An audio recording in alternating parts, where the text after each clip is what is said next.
Good morning, good afternoon, good evening.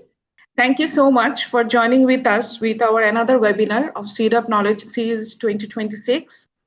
I am Hurain Zannat. I'm Communication Officer here in CIRDAP. Today we are going to have another important webinar on strengthening the last mile delivery ecosystem through agri-entrepreneurship models in villages of Asia and Africa. And today we have with us our one of the esteemed speaker, Mr. Rahul Arun Tidake, Lead Asia Operations Global AE Academy, a joint initiative of IFC, SAFIA, and Corteva. So thank you all for joining with us. And after the presentation of the speaker, we will going to have another interactive discussion session at the end of the webinar.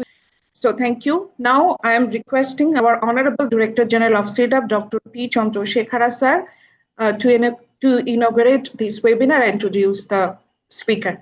Good morning, all of you. Thank you, Hurain. Welcome, Rahul. Good morning to all the participants from different member countries of CIRDAP. On behalf of CIRDAP family, I would like to extend a warm welcome to every one of you to this webinar. And my special thanks to Rahul for taking out his precious time to address our participants, and also would like to thank all the participants for sparing your valuable time.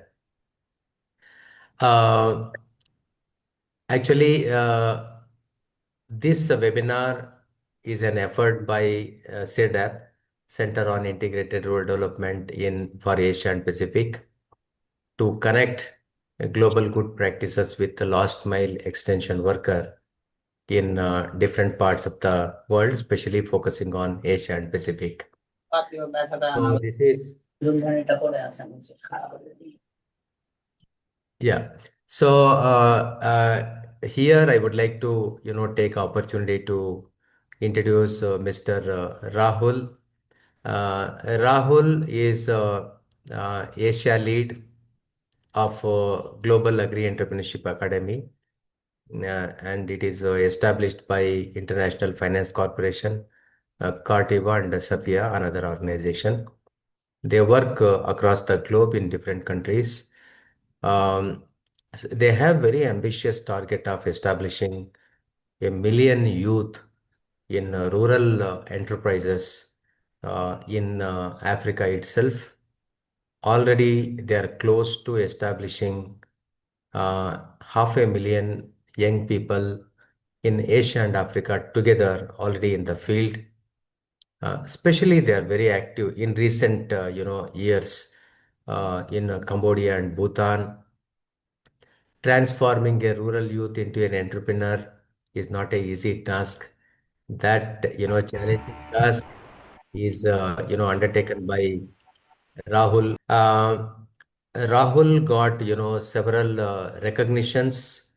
One of the I would like to mention All Diamond Award by Syngenta Foundation.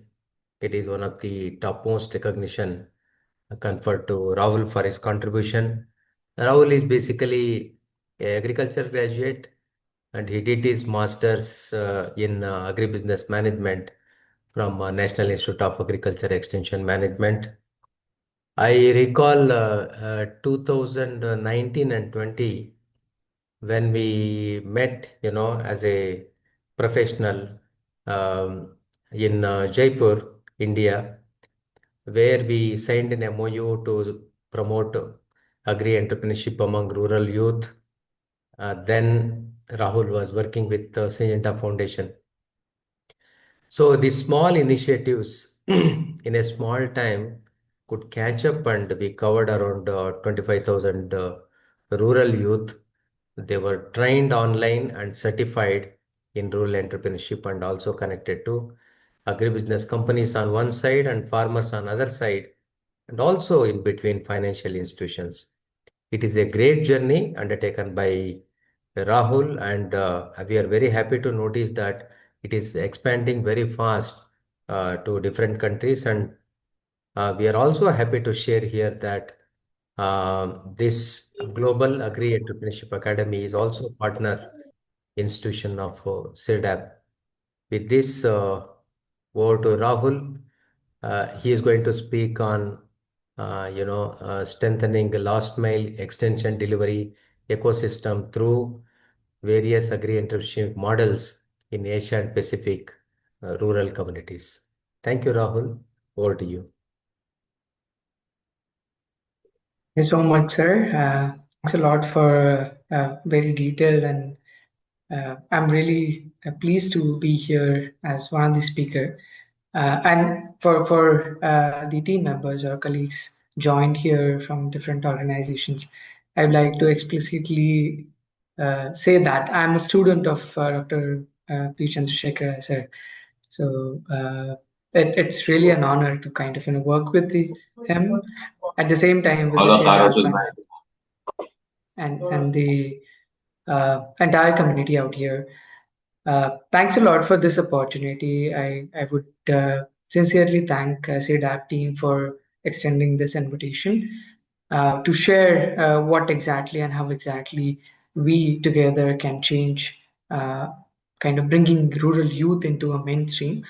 Of course, across Asia and Africa, rural youth is becoming a mainstream, and giving them a direction and bringing them to agriculture entrepreneurship is something that we have expertise in, and at the same time we partner with various organizations. So at the last, I would also request kind of we welcome all the institutes in Asia, and of course the partners of CIRDAP to join hands together and ultimately kind of expand this initiative. I'll keep my presentation brief, kind of 20-25 minutes, and then we can open the session for the questions and answers, your doubts, and happy to also take suggestions. We are very new, a nascent organization, but having kind of tall, ambitious goals to reach various number of rural youths. So all the suggestions are welcome here. Okay, thank you so much once again. And as Chandrasekhar sir has mentioned, that Global A Academy or Global Agri-Entrepreneurship Academy is a joint initiative of International Finance Corporation, the World Bank Group, Corteva Agri-Sciences, and SAFIA, Sustainable Agriculture Foundation. The idea is how exactly we select the unemployed rural youth and bring them to agri-entrepreneurship, where the entrepreneurs further support the smallholder farmers in enhancing their income. So the goal is to enhance the income of the smallholder farmer. However, the vehicle is the agri-entrepreneurship as a model. All of us are very well aware that we have close to 500 million smallholder farmers across the world. And in the recent statistics, we figured out that 12 to 14% of the rural youth across the globe is unemployed. Now, various challenges, various issues. What we found is there is an ecosystem. Every country, kind of across Asia and Africa, and there are disconnects. For example, public sector has schemes, they have strong policies. However, they often face challenges in terms of dissemination of these schemes, reaching out to the last mile delivery. We have women working tirelessly in the agriculture domain without kind of asking for any compensation, being a part of the family of agricultural land. They work largely in the farms. They understand the farm dynamics. They are the change makers if allowed, and usually kind of kept away from the major farming decisions. The another challenge with what we found is there are a lot of technologies available across the globe. However, lab to land transfer is a bigger challenge. We have kind of number of technologies. However, the companies or technologies works in silos. They have a limited scale, limited platforms to scale the overall technologies, etc. And then farmers, who are the backbone of the entire ecosystem. I'll come to that last. Coming back to the technology again, startups are there. They have innovative ideas, but struggle to scale because given the capital, given the scalability cost, given kind of limited visibility to the scale-up initiatives, they struggle to take the technologies to the farmers. Coming to the corporates, which is one of the biggest ecosystem element in the agriculture arena, they face various issues such as traceability, visibility to the farmer practices, again, commitment to the climate smart agriculture components, given that, climate is one of the biggest challenge as well. And coming back to the rural youth with bare minimum education of schooling or, post-schooling, they often try to figure out opportunities outside villages because they don't see village ecosystem as a sustainable livelihood for themselves. They don't have a direction if they would like to really, stay back in the village and do something. There are no direct employment opportunities available in the village, or neither there is a clear-cut policies available across various countries in Asia and Africa both.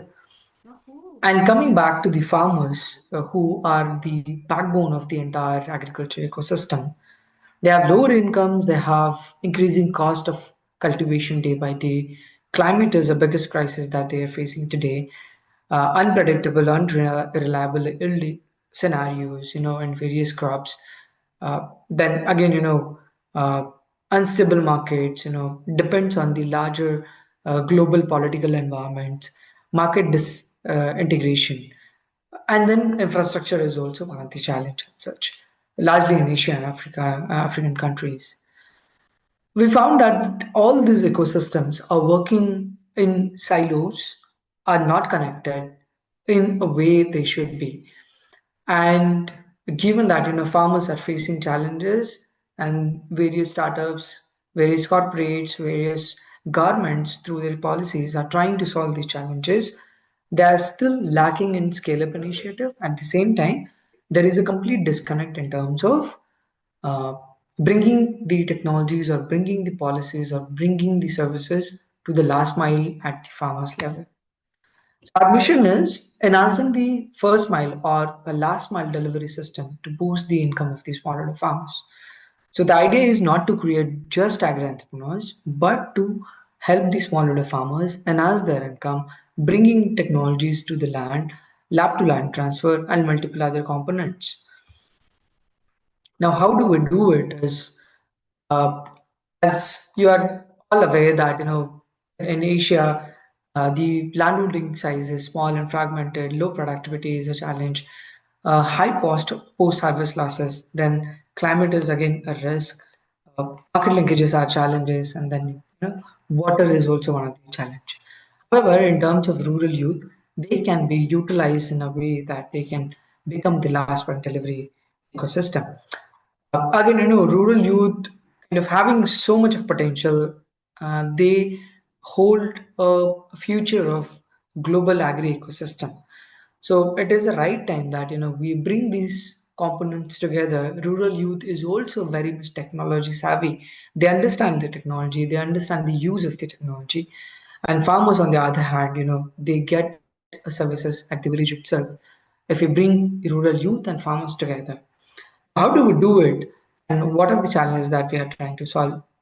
One side, you could see that the challenges being faced by the farmers. We go to the village, we select an unemployed rural youth, largely focusing on women, uh, and train them as an agri-entrepreneur. And these rural youths then mandatorily provide three major components to these farmers. One is agronomy and innovation. Second one is mandatory climate smart agriculture advisories. The third one is government entitlements or real-time demonstrations for farmers to adopt the new technologies. Now, why would any kind of rural youth come and join this kind of initiative? What we do is we go to the village and we identify with the help of rural youth, we identify the gaps in the villages where farmers are struggling to get the services, and these rural youths then set up their businesses around that. For example, there is a gap of seedling supply, then the entrepreneur usually select nursery as a business and they establish that as a business. If there is a gap of a right set of nutrients, they establish a vermicompost as a business. Various similar businesses including seed fertilizer, pesticide, irrigation, mechanization, soil testing, etc. At the same time, these rural youth also help the farmers and market linkages as well. They help them in training on sorting, grading, and right packaging mechanism. They also ensure and help the farmers in proper buy-sell facilitation, capacity building in terms of right practices. Again, in various countries in Asia, the credit ecosystem or insurance ecosystem is very much poor. These agri-entrepreneurs, as a rural youth, can act as a bridge between these farmers and the credit and insurance components to provide these services at the last mile delivery as well. So that's how we are trying to bridge the gap. Now, why rural youth and why they become agri-entrepreneurs and how exactly they are important in the entire ecosystem and future genesis as such. So they aggregate the smallholder demand, they provide the last mile delivery at the farm level, at the farmer's field itself, they deliver the customized advisory. It is not that they are trained, they are skilled only for particular component. They are they are trained and they are that they're trained in terms of delivering various customized advisories and uh, smart agriculture promotion as well.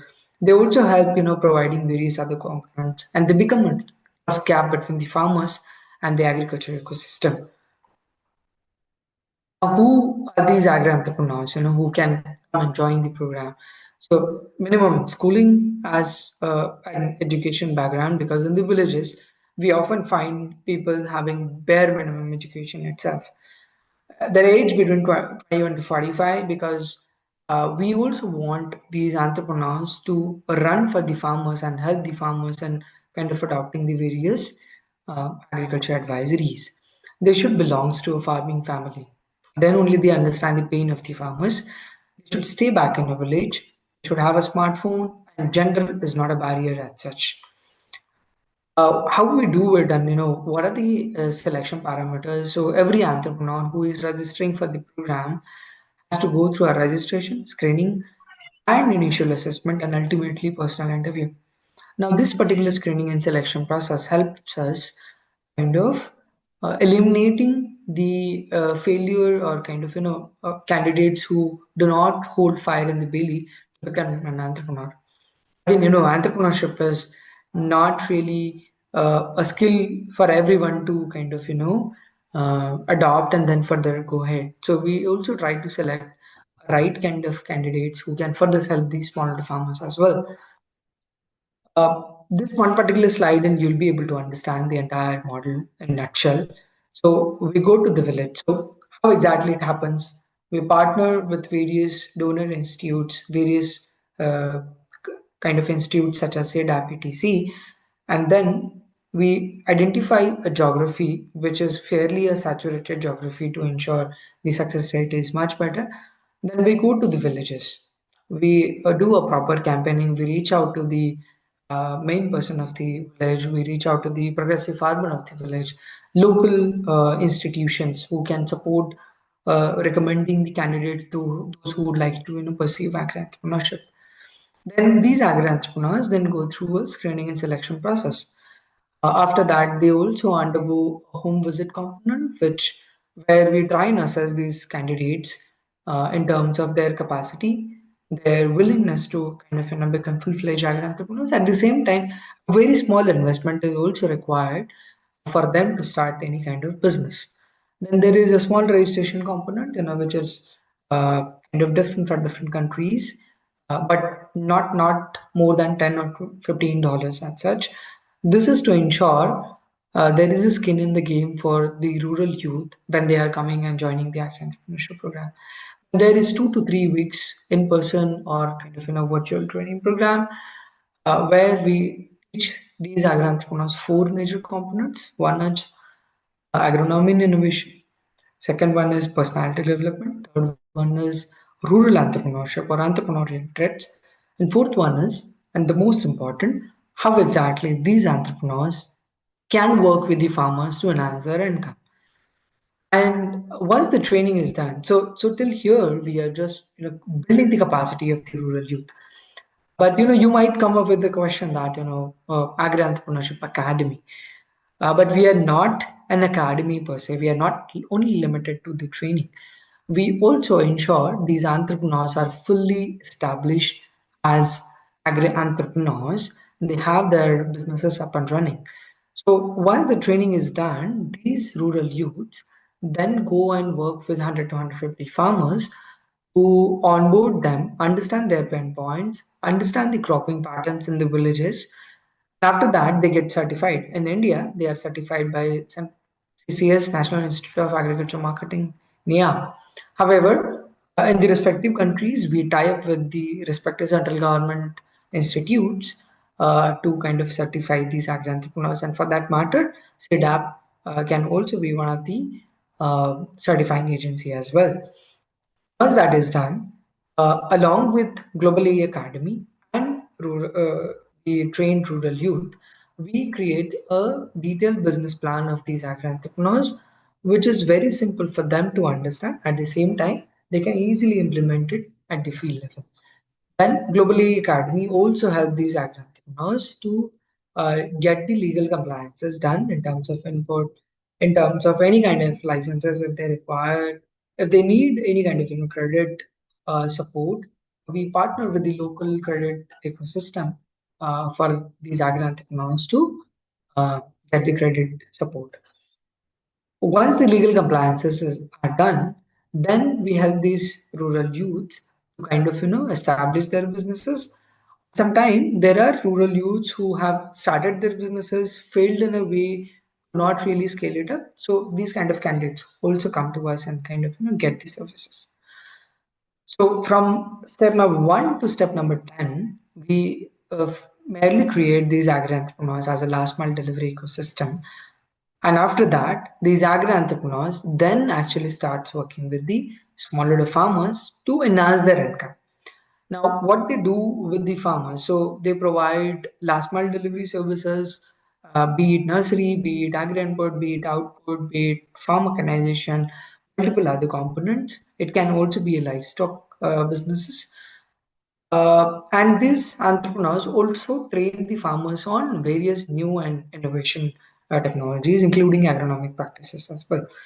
Now, because of that, the farmer starts getting the additional services. They try kind of, because of the new technologies adoption, the farmers also reduce the cost of cultivation, enhance the profitability, the yield also gets increased, and ultimately the farmer starts realizing the better incomes compared to what they used to do in a traditional way.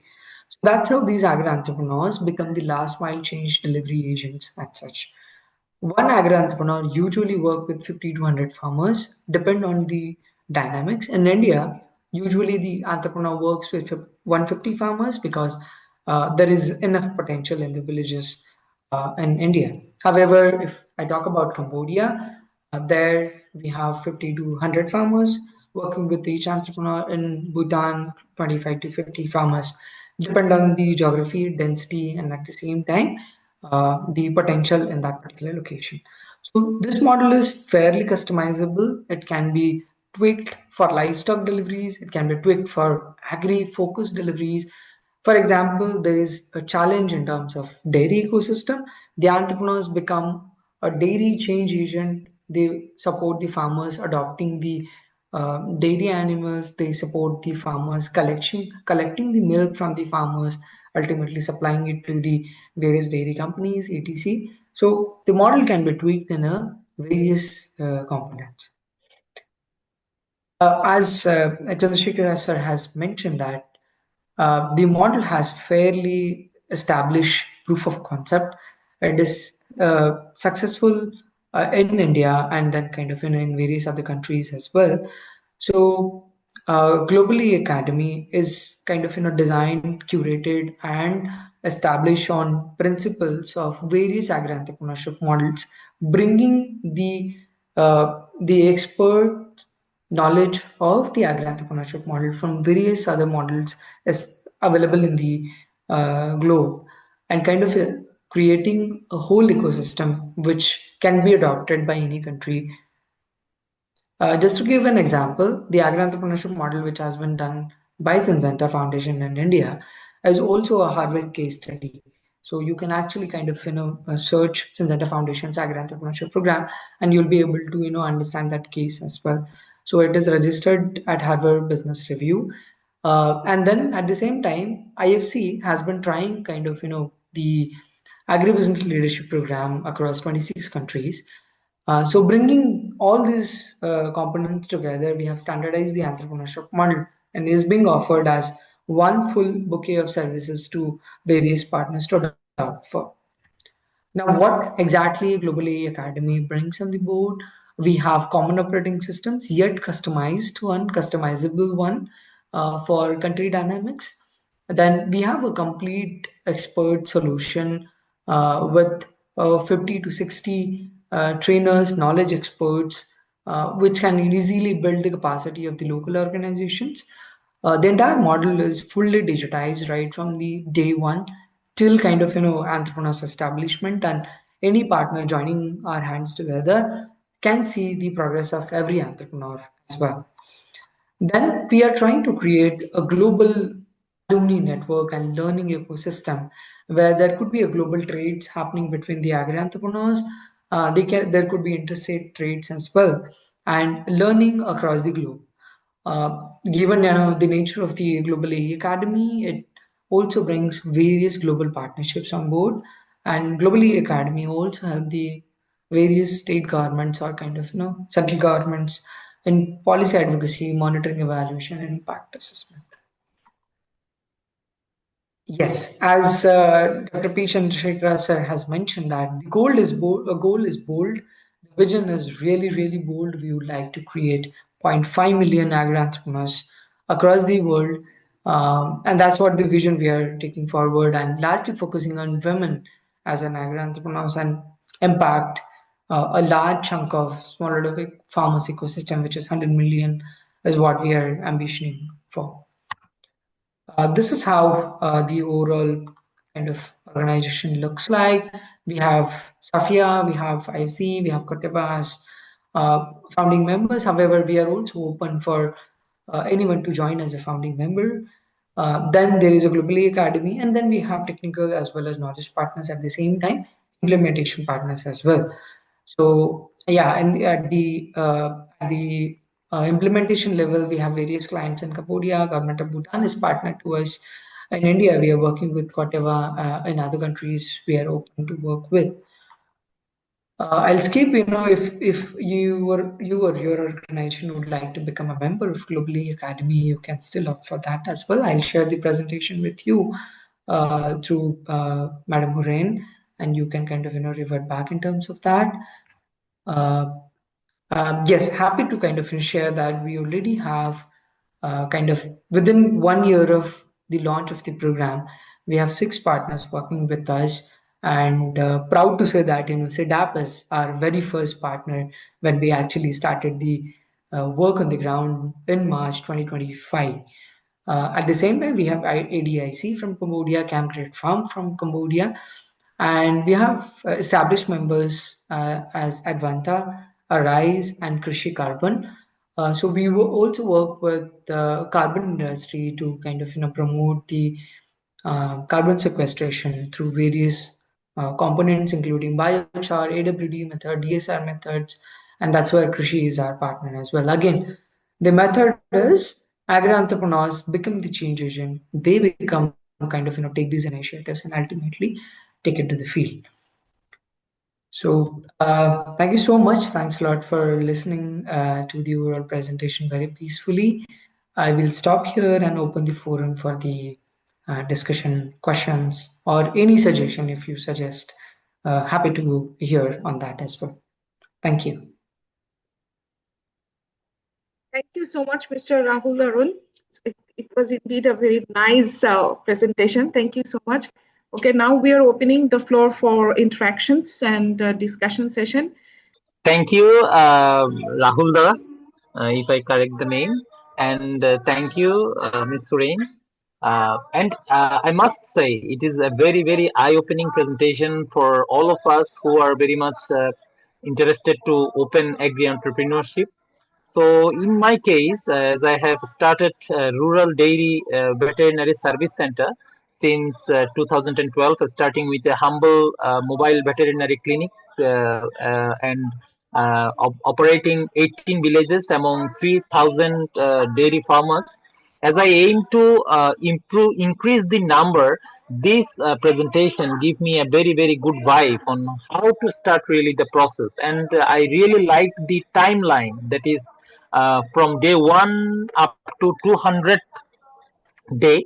So it is very much important, just not to uh, for being realistic in terms of operationalizing all the activities. So my question is that what are the requirements for founding members to join in the board, as we have seen that there are SAF and Corteva joining already into the platform. And also, what do you offer for entrepreneurs who are really interested to set apart with their entrepreneurship ideas? How do you support the core founders? As I have seen, you have lots of activities for the village-based entrepreneurs, agri-entrepreneurs who are coming from humble background. So in that case, I would like to say, what do you suggest? What do you offer for the core founders or co-founders? This is one question, and the second one is my suggestion is that what I had seen in the USA and other kind of developed countries, that they are encouraging youth from the school. Like I am also, well, I have got the chance. I visited some rural schools, and I have seen that taking the agri entrepreneurship is declining. People are not that much inclined to do the dairy business as long they do not see the potential. So in USA, they are doing program with the youth, like school going youths, as we have all agricultural education in our curriculum, but we are not doing enough field work, so the limited interest are growing. So in that case, what agriculture entrepreneurship academy is doing with the school going children, and are they planning to do any kind of interventions aligning with those students? So these are my two questions. Thank you so very much. Thank you so much, Mr. Sanjay. I think these are really kind of important questions to address. First clarification I would like to give is Global Academy largely work with unemployed rural youth in the villages.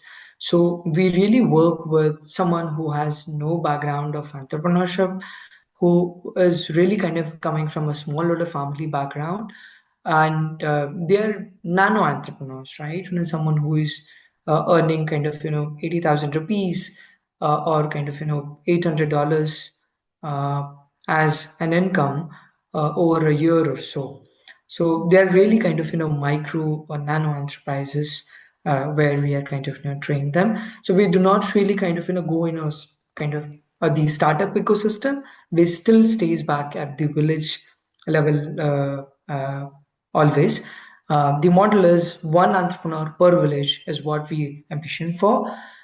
That is one. The second question you mentioned that what it takes to for anyone to become the founding member of Global Academy. So that is a wholesome discussion where we also want our partners or the founding member to share the similar vision that we are envisioning for. At the same time, we also want to scale up in other countries wherever the model's requirement is. And also, given that the institution is getting established over a period of time, there are also other commitment in terms of financial commitments. Maybe I can share the presentation with you, but largely to become a founding member, 1.5 million investment over a period of 3 years is what kind of required for anyone to become a founding member. That's one part of the question that you have requested. Second question is really kind of great suggestion. I would say that right tackling of the school children who are interested in entrepreneurship can also become a future oriented entrepreneurship model. We haven't thought through, to be very frank with you, But I think this is a question for ourselves as an organization to ask whether we can also think about it. But yeah, definitely, sir. We will try and figure it out whether we can bring that particular component as well and partner with schools and other things. The only challenge is what we envision here is the children's or school going candidates also have various other options to pursue for, right? Why we also have our selection criteria between 21 to 45, because then the candidate is completely out of their graduations, sometimes post-graduation as well, and they have a clear vision that they want to do the entrepreneurship. So success rate becomes much easier. But yeah, I think it's a food for a thought for us, and we will definitely give a shot at it. Yeah, thank you. Miss Sajida Yasmin, you can. Thank you, Hurai, and also Rahulda. Thank you so much. Actually, this is very nice presentation, and the presentation was very pictorial form to easy to understand, and very nice. My two questions to Rahulda. One question is in your agriculture ecosystem, you have mentioned different stakeholder. Out of that, public sector is all of that. So my curiosity is to know that actually how you are engaging private sector partner, because they are the sustainable solution in our locality. So how you are engaging them in your ecosystem. One. Second question, actually, the license issues. You know that when we worked with our agri-entrepreneur, especially the women entrepreneur, they are not the youth, they are the women. So actually, some women, they faces lot of challenges to get license, because the license provider, they have some sort of requirement to provide the license. So in this case, the youth, they we are also facing such types of challenges to have the license from the license providers. So in your country, how you are moving with that license issues to get the license in a faster way? And finally, the pesticide issue. Actually, dealing with pesticide is very challenging, and people actually don't like to sell the pesticide to the farmer, especially the women, they feel very fair to actually sell the pesticide. So this is another challenges. So how you are that dealing with some sort of challenges? Thank you so much, Sajida. I think I'll take your questions, and I would also happy to kind of give an example of India in this case. How are we kind of solving the challenges of licenses? One is when I think Chandrasekhar sir has also mentioned that when we started our partnership in 2019, the idea was how do we solve the last mile delivery ecosystem of agri input as well. And we have rearranged our entire curriculum of agri-entrepreneurship, focusing on two major components. One is INM, which is integrated nutrient management, which is fairly certified and kind of aligned with the central government policies. And the second one is IPM, integrated pest management, again, which is aligned with the central government policies. And the training curriculum was designed focusing on those components to ensure the right set of advisories are given to the smallholder farmers, and the entrepreneurs are also trained focusing on those particular components too. And that's where then the government also came up with the gadget that okay, these entrepreneurs trained by foundation or kind of Global Academy can avail the licenses given they are fulfilling those particular criterias.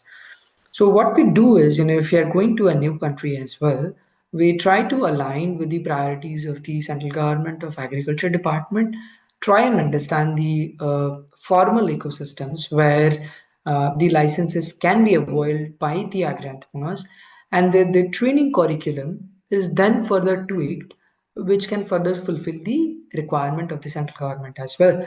And that's where these agri-entrepreneurs also get the licenses too.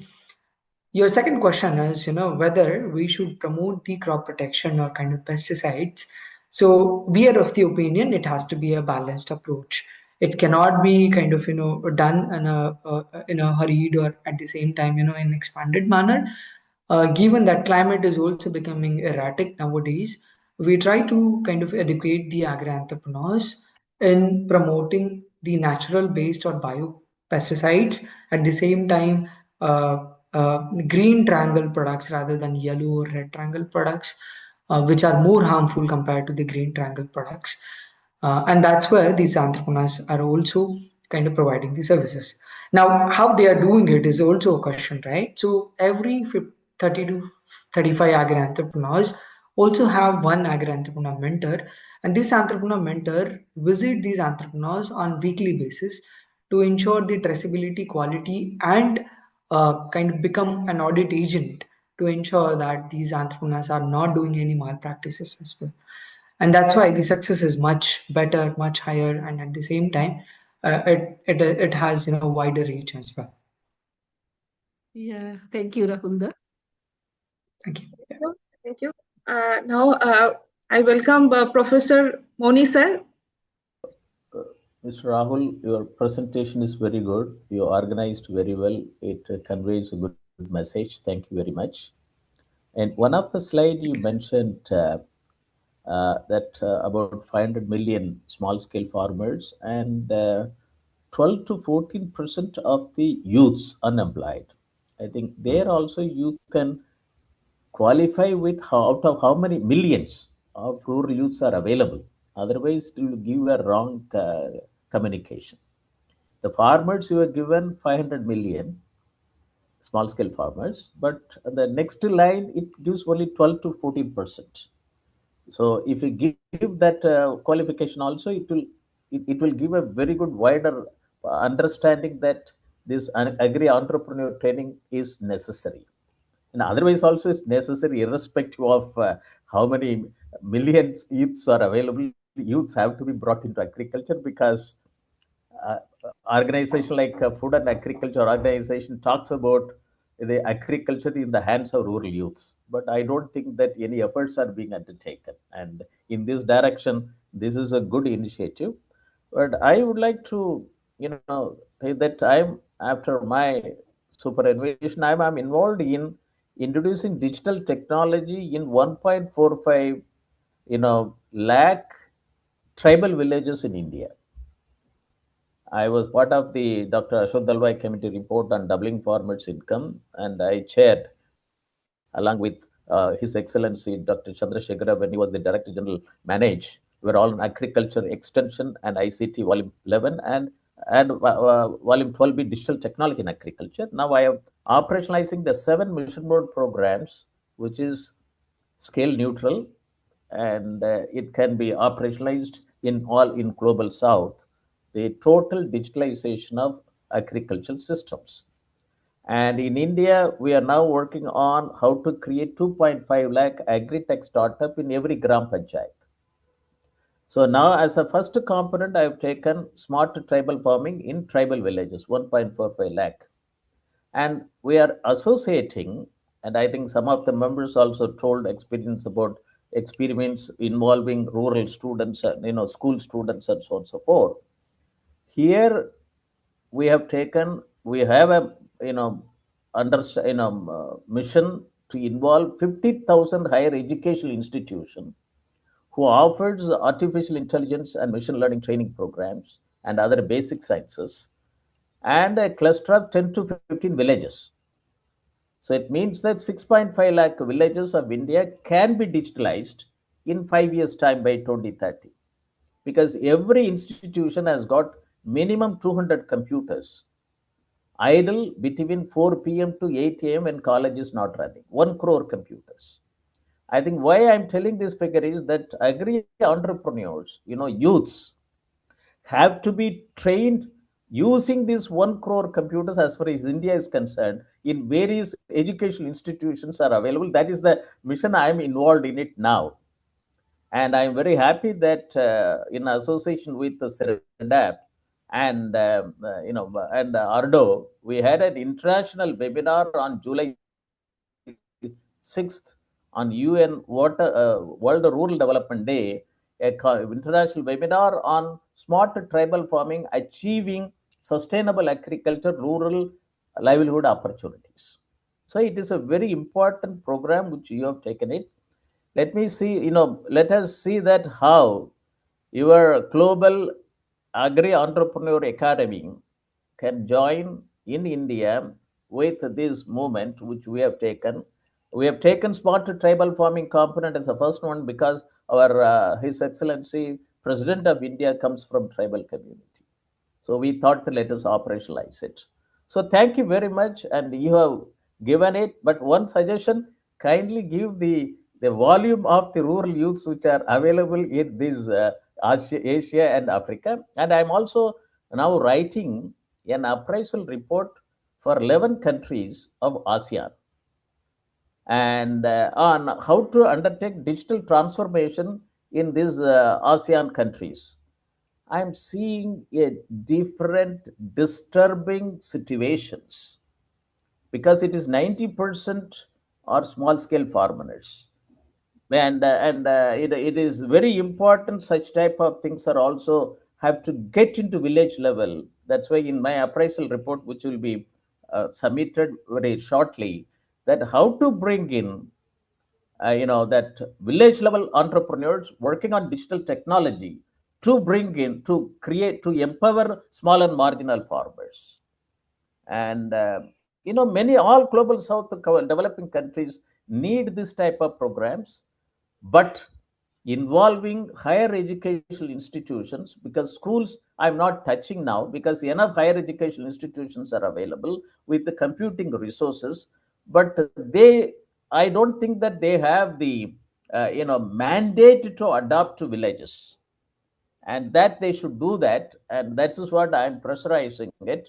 And it is a good program. Thank you very much, Mr. Rahul. I'm based in Delhi, and we'll see that how we can both of us can join together to bring in smart tribal farming in a very big manner in India. Thank you very much. Thank you. Thank you so much, sir. These suggestions are really valuable, and I think you're absolutely right. 12 to 15, 14% of what percentage is really important. I will definitely bring that changes in the corrective. Because if you don't give this total number, 12 to 14% doesn't convey anything. But in the correct. first line, Completely you are agree, sir. giving 500 million. Yes, that's correct. So that I'll so definitely correct. that is very important. Otherwise, your opening slide will not have meaning for your presentation. That's That's why I correct. thought That's that correct. I noted out. I thought that I should inform you. If it is wrong, kindly forget it. No, no, no, no, no, no. All the suggestions at the beginning itself, I did mention that all the suggestions are welcome here. Uh, Thank you so much, sir. And we would be also happy to partner, to bring the digitization. I think you're absolutely correct. Higher education institutes can also become kind of change agents here. So I think, and I'll connect back And with you, one thing after the that presentation. I'm very happy that the Economic Survey of India 2025-26 has mentioned about smart tribal farming initiative in its page 536 to 537. It is a growth model in India as well as global south. I'm very happy about it, and it has our hard work has been now well recognized in the Economic Survey of India, and this model is common. It can go to almost all Asia Pacific and global south. I think it's thank you very much. Great. Thank you, sir. Thank you so much. We have two questions in chat box. One is from one of our expert, Dr. Tanveer. Dear Rahul, excellent presentation. Please let me know your email address and share your presentation file regards. But he has a question. By the way, who provides the training and initial enterprise develop costs? Yeah. Okay. Yeah. So usually, we partner with various institutes who kind of, who are philanthropic in nature, who has sustainability goals, who has kind of, or in many cases, the governments to kind of, bear the cost of that particular program. We being a not-for-profit entity registered at Switzerland, we do not earn any kind of profit out of this. It's purely designed and developed for the betterment of smallholder farmers, and hence we try to partner with the Gates of the world, Gates Foundation of the world, kind of Heifer International, and there are many more, just to name few. Yeah, so that's how the cost of the entire training, incubation, and then ultimately the business enterprises are getting covered. However, when the entrepreneur starts their businesses, the investment has to be from their own pocket itself, because we want this has to be a sustainable initiative. Otherwise, most of the time, then entrepreneurs just come to kind of get the subsidy from the government or partner institutes, and then the businesses miserably fail, which we try to avoid. Yeah, thank you. The next question is from Vaskovi Shukovic. Agree with the statement that mentioned many technologies remain unutilized. How public expansion service retune their activities towards entrepreneurs? In example, what is prime driver in rural entrepreneurship development? Great, yeah. Thank you so much. I think this is one of the most important question, and I think just to give one example, that across the globe now, either climate smart agriculture or regenerative agriculture, these two are the buzzwords, right? But if you go and really check that and how many farmers really test their soil, you will find hardly 1 or 2% of that. But on the other hand, there are multiple startups who are coming up with mobile soil testing delivery services, mobile kind of soil testing delivery labs, but they don't have a scale up solution because they have a limited source of kind of funds, they have limited source of farmers, they have scalability issues and all. So one side we have soil testing labs, one side we have farmers who would like to do the soil testing, but they don't know, or the cost is not affordable or etc.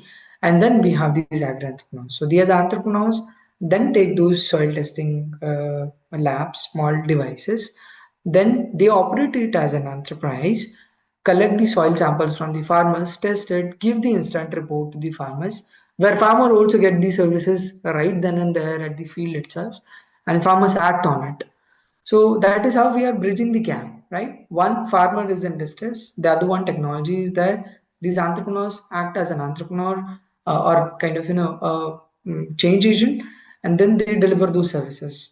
So that's how the ecosystem get changed. Now, once the farmer starts getting these services at the village itself, they can really kind of act in terms of changing the nutrient doses, kind of putting only the required fertilizers for their soil, and also they also get additional recommendations in terms of how much water has to be added, what is their EC, etc. So that's how this model kind of changes the ecosystem in the village itself. And again, we what we say is, in one village you easily have 100 to 150 or 200 farming families. Catering to those families in a very strong manner can really change the ecosystem. And if we create such entrepreneurs, then sky's the limit. You can change the entire country by creating this network of entrepreneurs. I'm requesting our Director General of CIRDAP, sir, Dr. P. Chandrasekhara, sir, to give his valuable comments and the closing remark of the webinar. Thank you, Arun. It was a very interesting, wonderful presentation, Rahul. I really enjoyed, the dream path for transforming a rural youth into an entrepreneur. I know, I spent entire my life into this path, how difficult it is, but you made it very simple and interesting. And that task is, implementable. We are seeing the results in the field. So that is amazing to see. It was music to my, ears. I'm sure that it aroused a lot of enthusiasm among all the participants. I'm very happy to recognize the presence of ESG Ardo, Dr. Rami. Hello, welcome. Ardo and CIRDAP, we have a greater responsibility to promote this concept. We have Agri-Entrepreneurship Academy along with us, and the commitment and practical ideas given by Dr. Moni is very very implementable actually. And he has been doing it in difficult tribal areas, and if it is possible in tribal areas, why not in other areas? I will come to a very basic challenge. we face whenever we go in the name of promoting agri-entrepreneurship among rural youth. See, I have traveled, thousands of villages, talked to, you know, lakhs of parents and, the rural youth. In the process, I realized only one thing. The dream of every rural youth is to migrate to urban areas, settle in non-agriculture, some kind of job away from the rural area. This is the reality of all the developing countries. It is not only his dream, it is also the wish and the aspiration of his parents, his relatives, and friends. We find, uninterrupted migration of rural youth from rural areas to urban areas, making agriculture poor, because we are living the fate of agriculture only to aged people, their parents, who are averse to adopt to technology, modern technologies in agriculture, also digital technology. This is where Global Agri-Entrepreneurship Academy is trying to attract and retain youth in agriculture by transforming agriculture into agribusiness, by imparting digital literacy and financial literacy tools to rural youth. Here is another important challenge. A smartphone is a requirement. So in villages, how many youth can possess smartphone is an issue. But beginning can be made. It is very difficult to make a way to a village by existing, available, smartphones and enthusiastic young people. So maybe Dr. Moni has to tell us what is the cost-effective technology, so that we can make use of it to reach more number of people. Uh, the opportunities are, great, because every activity in agriculture is a agribusiness. Whether it is a nursery, labor shortage is there. Okay, you can go for a custom hiring, and the pest management, nutrient management, and harvesting operations, sorting, grading. This aspect is not looked into, but has a great potential, because sorting, grading, packing, and agriculture logistics becoming very vital for linking the farmers into modern urban markets. And that is now presently done by agribusiness companies bagging all the profit share. Is it possible to decentralize this activity, transform our rural youth trained in agri-entrepreneurship into a village level agribusiness facilitator? Not only he connects the between himself and the farmers, but also he also connects farmers with agribusiness companies, so that not only creates a market but also make agriculture a lucrative agribusiness. In the process, he can help the farmers in all these post-harvest activities. Agri processing is food processing. Agri processing is another enterprising area where it can absorb technology and also provide lot of white collar jobs to rural youth in rural areas, and with the help of agribusiness companies for which they are interested. But they want some kind of skilled people. I think you are preparing skilled people. Probably another issue which comes to my mind is, the technology is changing every day. Now, how we can impart refresher programs on emerging technologies to the same people and make them more competitive and useful to farming community, and also useful to promoting their own business. In fact, there are some, readily available low-hanging fruits are there. For example, in Indian context, we have agri-clinics and agri-business centers. They are qualified graduates. They work with, the example of Sanjay Chandra, who spoke actually. Here he is working with large number of rural youth. Only thing we need to connect with Sanjay Chandra.